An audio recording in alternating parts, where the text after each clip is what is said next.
¿Es que realmente están desamparados nuestros policías y nuestras Fuerzas Armadas? Quizá nuestro primer entrevistado pueda respondernos a esa pregunta. Y así comienza Prueba de Fuego.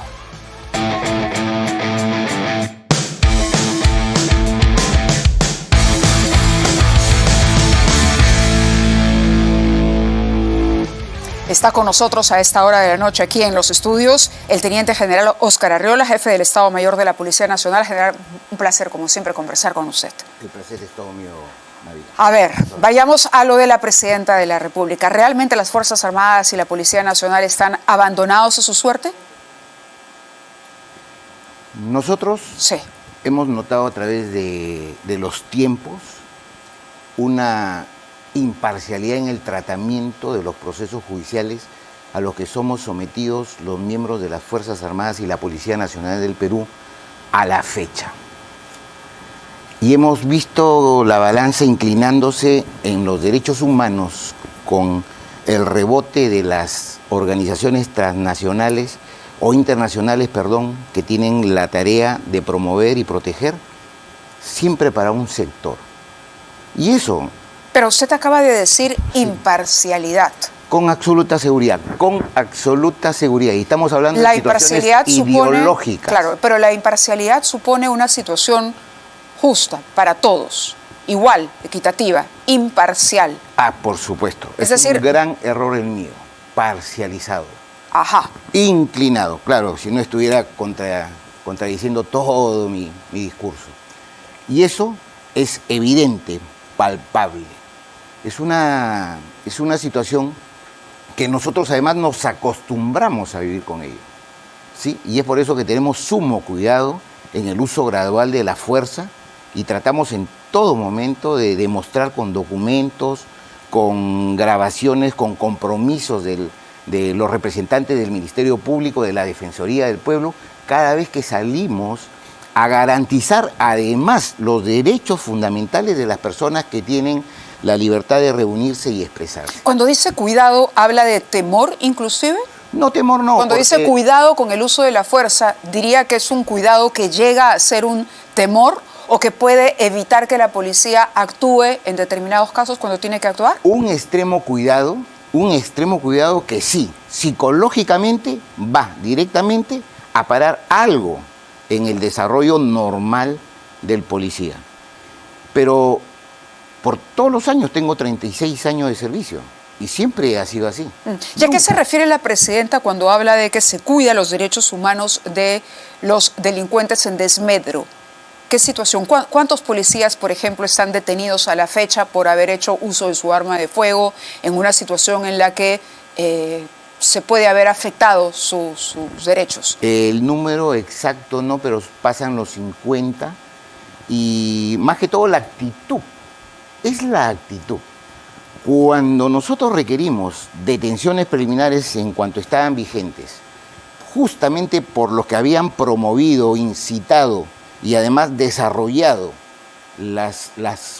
estas protestas pacíficas, entre comillas, que se causaron tanto daño, nunca a la fecha tuvimos respuesta de esas medidas solicitadas al Ministerio Público. Jamás. Y entonces, cuando se trata de la detención de un policía que acaba de hacer uso de su arma de fuego, tenemos en la comisaría o en el lugar donde se está realizando las revisiones del caso hasta 5 fiscales, sumamente interesados en cómo va el proceso y a realizar. A ver, lo que siento es que hay una animadversión de la Fiscalía para buscarle 3 pies al gato al policía.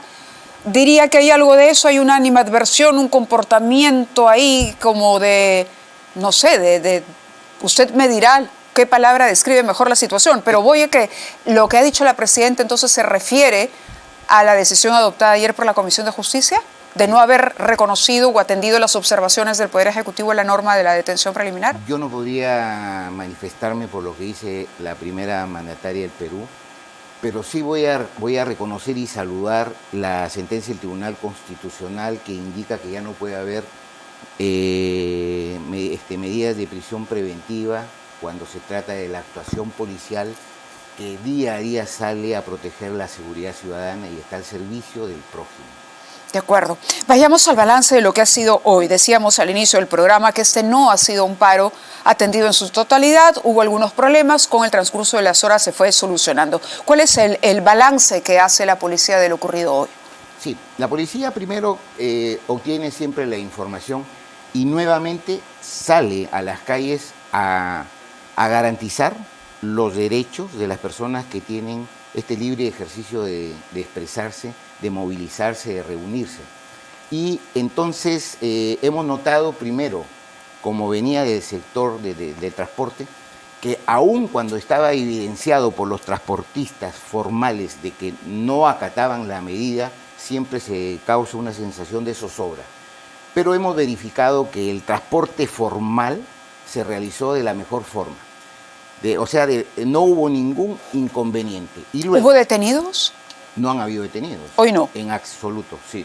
O sea, es decir, esto que se decía que iban a marchar grupos radicales de pronto para tratar de generar una desestabilización, tampoco es que se hayan presentado manifestaciones violentas. Hemos estado pendientes de ello y quería cerrarlo primero porque recordemos que el 35% del transporte masivo social en la capital, por decir, está entre el metropolitano, el tren eléctrico y los corredores. Quiero decir de que se ha llevado un día con normalidad. Uh-huh. Uh-huh. ¿Sí? Ha sido un día normal. La ley de detención preliminar sigue congelada en el Congreso por ahora, ¿no? Es decir, la Comisión de Justicia insiste en que se restituya la situación antes incluso de que se hicieran las modificaciones con los cambios que hizo el Congreso, antes de que vaya al Ejecutivo. ¿Usted aprueba, digamos, esa medida que se restituya la detención preliminar? ¿Cuál es el balance que hace la policía? El balance que hace la policía siempre va a ser un balance objetivo. ¿Pero la ley es correcta? En enero del año pasado, solamente en enero del 2024, se llevaron a cabo 50 detenciones por detención preliminar. Uh-huh. O sea, medidas limitativas de aquellas donde hay una investigación. Por 7 días. Claro, 7, 15, dependiendo, y se llevaron 50. En lo que va de este año, solamente 2 por detención preliminar. Bueno, pero es que la ley no está en este momento, sí, no hay norma. Pero acá tengo que hacer una tingencia. Por flagrancia de delito, el año pasado, en enero, se llevaron a cabo 26.000 detenciones por flagrancia de delito. Y en enero de este año 2025, 30.000 detenciones, o sea, 4.000 más. Las detenciones preliminares tienen un espíritu que está enmarcado en capturar a una persona que se sale del espacio de los 24 horas de la flagrancia y que sobre este criminal tiene consigo peligro, riesgo de atacar a las personas. No, y hay indicios razonables. Eso es lo que se ha ajustado en la redacción de la norma. Pero delitos de alto impacto, o sea, delitos de alto impacto, o sea, esos que nosotros rogamos cuando se produce un secuestro, violaciones, robos agravados y anteriormente a la ley 32.130, claro, 32.130, cuando trasladábamos la denuncia al Ministerio Público y esperábamos la carpeta fiscal, entonces había una merma de situaciones. Hoy en día ya actuamos nosotros, recibimos la denuncia o la noticia criminal, informamos al fiscal y rápidamente estamos coordinando con el fiscal para con un representante del Ministerio Público empezar las pesquisas, visualización de efectos directos, indirectos del delito, declaraciones de testigos. El problema no es con la flagrancia, el problema es cuando hay delitos para los que se requiere detener preliminarmente a alguien justamente para interrogarlo, porque son investigaciones más complejas. Organización criminal, lavado de activos, ¿me entiende? Entonces es un instrumento la detención preliminar. ¿O usted está en contra de que se proceda a ello? No, en absoluto. ¿Cómo podría estar en contra? Yo lo que, al contrario, todas las herramientas, hoy en día debemos juntarnos todas las instituciones, todos los peruanos, cuando estuvimos en crisis por el flagelo del terrorismo, o seguidamente por la criminalidad organizada de los 90. No podemos olvidarnos de eso. No, acuérdase la cantidad de terroristas arrepentidos que fueron ofreciendo información en su momento para ir poco a poco llegando hasta la cabeza de la organización terrorista. Por supuesto. Y además habían 65 atentados en solamente 2 días, dinamiteros, y de 200 kilos de dinamita, 5. Entonces, ahí estaban las herramientas que hicimos nosotros uso y que hubo un resultado positivo, y es por eso que respiramos esta tranquilidad. La tasa de homicidios en los 90 y los 2000 era de 18.5 en el Perú por cada 100.000 habitantes. Eso se puede corroborar. Hoy día tenemos 7 por cada 100.000 habitantes. Correcto. Y la lucha siempre es con el Perú. Ya no me atrevo a hacer la más mínima de las comparaciones. Exacto. Eso me parece saludable, porque cuando nos dicen, no, pero que en otro país hay más. No, pero un momentito. Nosotros nos comparamos con lo que hemos tenido y es imposible compararnos con la época del terrorismo. Hoy no estamos hablando de Sendero Luminoso, pero hoy estamos hablando, por ejemplo, y yo quisiera que usted me comente qué pasa con la cantidad de explosivos, granadas, pistolas, armas de largo alcance que se incautan a las bandas. ¿De dónde sale todo ese armamento? ¿De dónde salen esos explosivos? Hoy mismo se produce un operativo y el delincuente se resiste y amenaza a la policía con detonar una granada. ¿De dónde sale eso? Los niveles de violencia por estos ciudadanos extranjeros, nacionales también, que no es exclusividad del Perú, sino es en el mundo, ha quedado evidenciados en este secuestro donde jala la espoleta y amenaza a la policía y al empresario. De acuerdo, permítame que me avisan que tenemos que ir a un corte muy rápido, pero al volver, además quisiera que me responda, ¿el tren de Aragua está desarticulado en el Perú? Vamos a la pausa y regresamos con el general Arriola. El general Óscar Arriola, jefe del Estado Mayor de la Policía, nos acompaña esta noche en Prueba de Fuego y le habíamos dejado una pregunta, o en realidad eran dos en una. Una, ¿qué pasa con los delincuentes y cómo es posible que tengan acceso las bandas criminales a tanto armamento, incluso armamento, policial o militar, municiones, granadas de guerra, ¿no? Como si nada, y que las exhiban además a través de videos que le envían a sus víctimas cuando los extorsionan? Y lo otro tiene que ver con una frase de la presidenta que ha sido muy criticada: el tren de Aragua está desarticulado en el Perú. ¿Eso es cierto? Primero, respecto de las granadas y los cartuchos de dinamita, se hace la trazabilidad de estos explosivos. Y vaya que se ha dado con el origen de ellos, se han capturado a personas. En esta madrugada, para amanecer el día de hoy, se ha logrado esclarecer 145 extorsiones a transportistas. Se ha capturado 6 criminales de nacionalidad venezolana, 2 peruanos y un colombiano. Se ha desarticulado esta organización criminal DESA o Antitren. Sí. Y se han encontrado... La del primo del maldito Cris. Así es, la del primo del maldito Cris. Y se han encontrado audios y videos reveladores. De lo que va saliendo.